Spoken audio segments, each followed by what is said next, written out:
The year was 1866, and Central Europe was tearing itself apart in the Austro-Prussian War.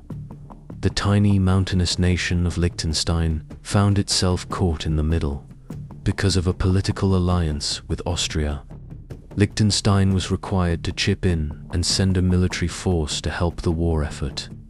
The problem was Liechtenstein didn't really have a massive, fearsome army. They managed to round up exactly 80 soldiers and 1 officer. They marched off to war. But instead of being sent to the front lines where the brutal fighting was happening, they were given what looked like a vacation assignment: guard the scenic, peaceful Brenner Pass on the border between Austria and Italy. Their job was simply to make sure the Italian army didn't try to sneak through the mountains. While the rest of Europe was engaged in bloody conflict, the Liechtenstein army lived in absolute paradise. The Italians never showed up to fight.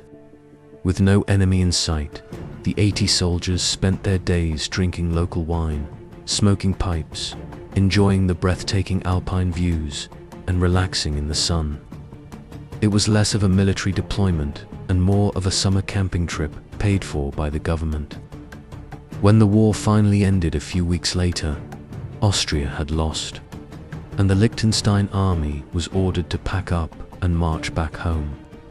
As they marched back into the capital city of Vaduz, the local citizens gathered to count the survivors and mourn any losses.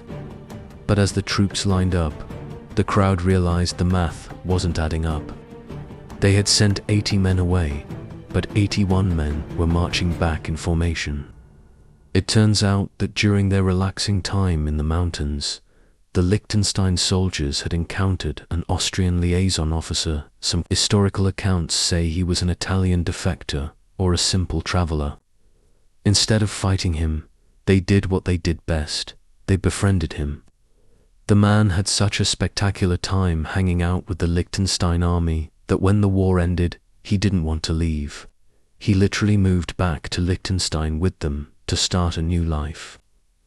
To this day, it remains the only war in history where a nation suffered negative casualties. Shortly after this wholesome incident, Liechtenstein completely disbanded its army, declaring they no longer needed one and they haven't had a military since this event.